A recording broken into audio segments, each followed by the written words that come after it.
Alors, suite de la précédente vidéo, je remets le contexte des propos que je me propose d'aborder.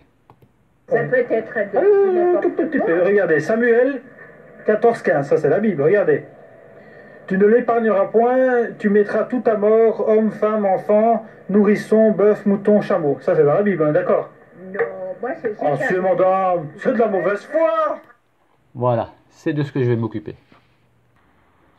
C'est donc de ce verset qu'il a cité à moitié, puisqu'il n'a même pas cité le verset en entier, que je vais m'occuper maintenant.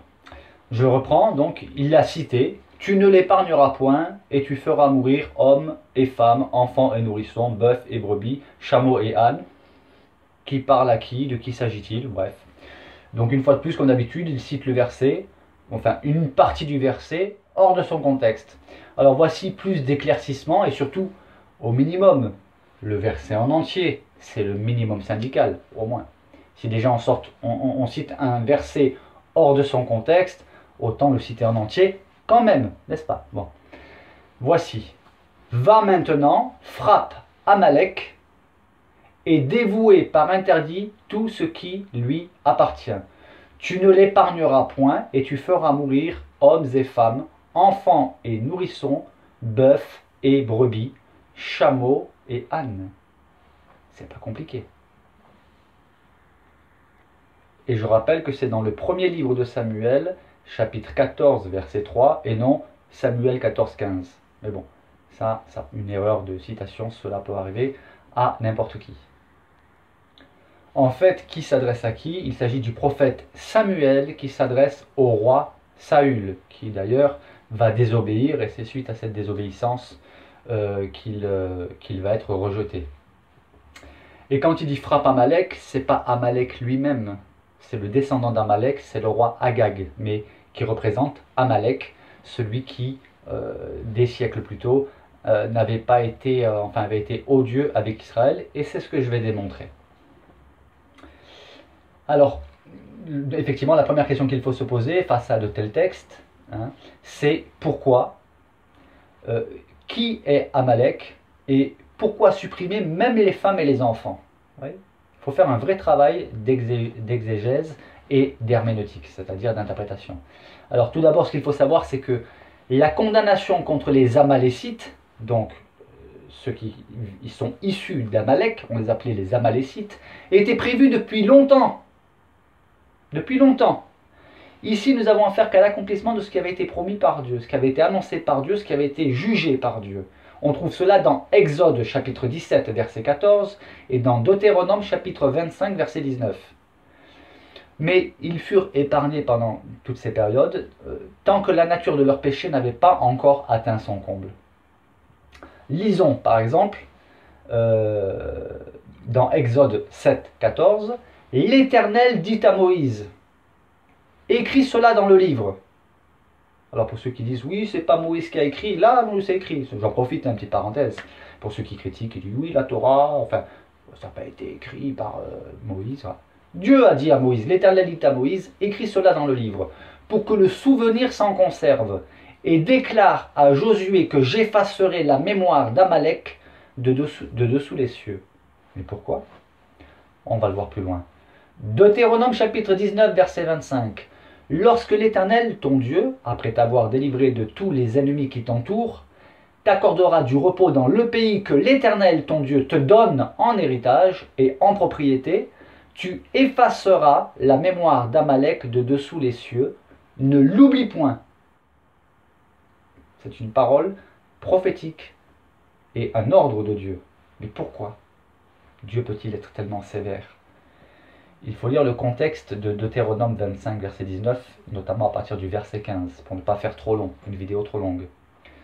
Dieu dit à son peuple, tu auras un poids exact et juste.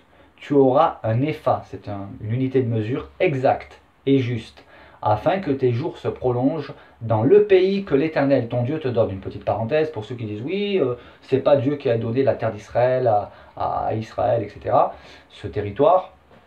Les réclamations, voyez avec Dieu. Hein. Voilà, c'est avec lui que vous devez voir. Donc Dieu dit, tu auras un poids exact et juste, etc. lorsque tu seras en repos dans le pays que ton Dieu te donne. Car quiconque fait ces choses, c'est-à-dire est injuste, hein, quiconque commet une iniquité, donc iniquité c'est une injustice, est en abomination à l'Éternel ton Dieu. Souviens-toi de ce que te fit Amalek pendant la route, lors de votre sortie d'Égypte, comment il te rencontra dans le chemin et sans aucune crainte de Dieu, tomba sur toi par derrière, sur tous ceux qui se traînaient, les derniers, pendant que tu étais las et épuisé toi-même. En fait, Amalek, avec ses soldats, son armée, était lâche. Ils ont attaqué les plus faibles par derrière. D'accord, en traître en fait, hein, dans le dos. Et Dieu continue en disant, lorsque l'Éternel ton Dieu, après t'avoir délivré de tous les ennemis qui t'entourent, t'accordera du repos dans le pays que l'Éternel ton Dieu te donne en héritage et en propriété, tu effaceras la mémoire d'Amalek. Donc là, on a le contexte. Il dit bien de dessous les cieux, ne l'oublie point. Mais qui était Amalek? Alors Amalek était le fils d'Éliphaz, qui était le petit-fils d'Ésaü. On peut lire cela dans Genèse chapitre 36 verset 12.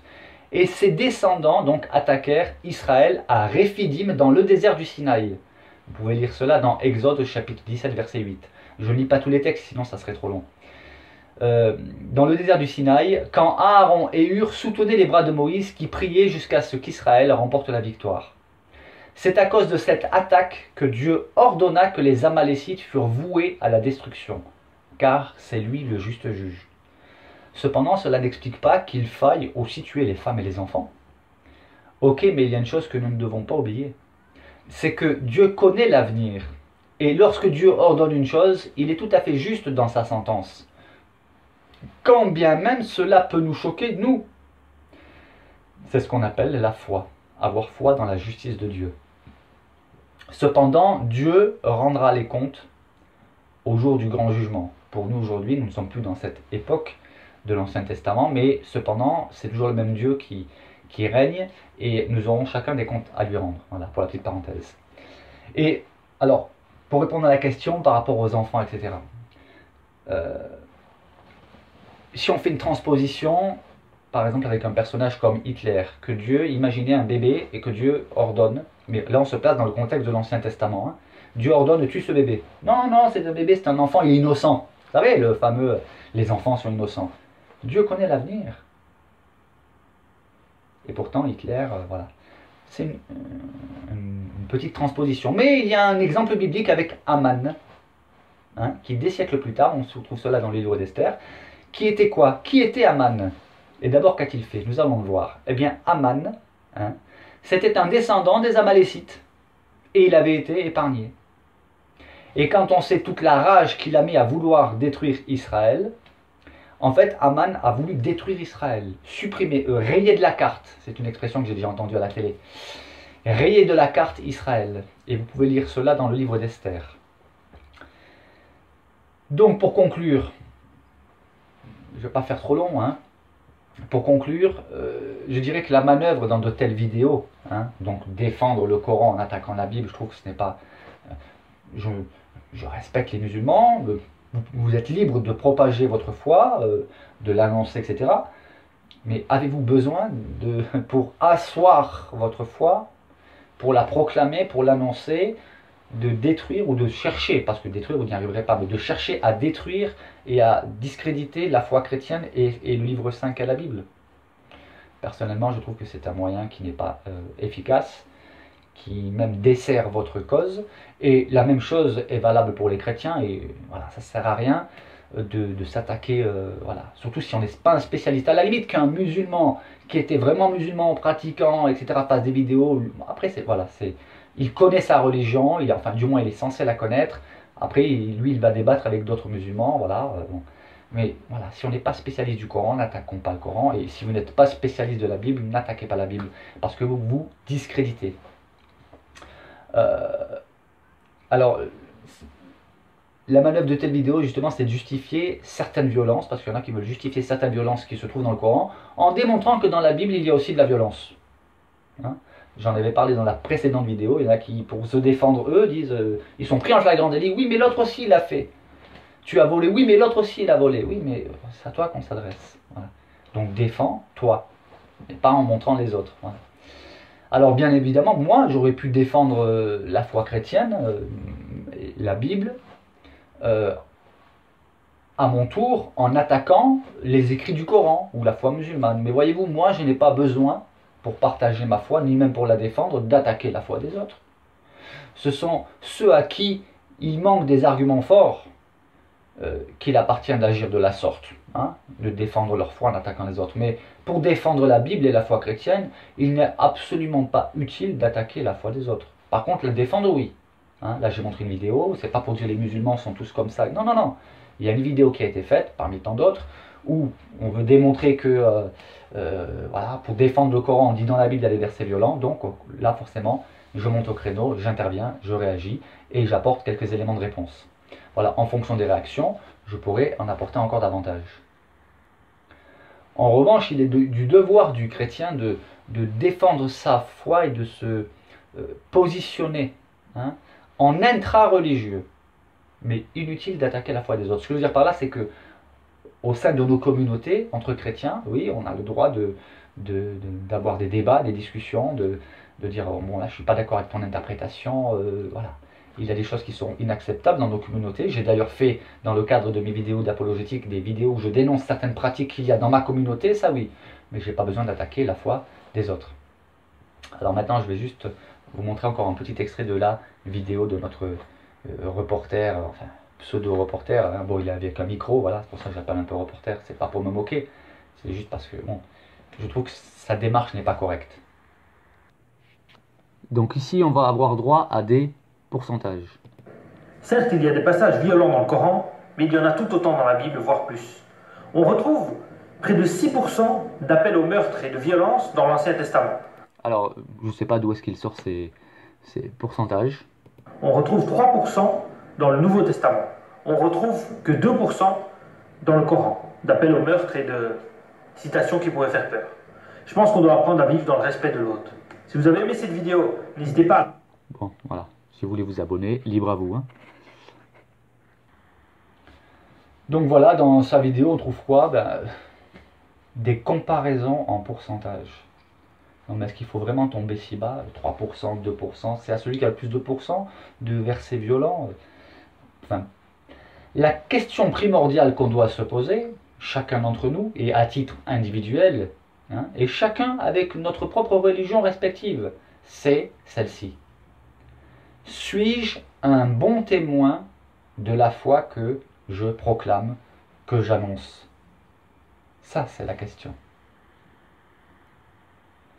N'oublions jamais que nos actes parlent plus que nos paroles. Et c'est valable pour chacun d'entre nous, pour moi le premier.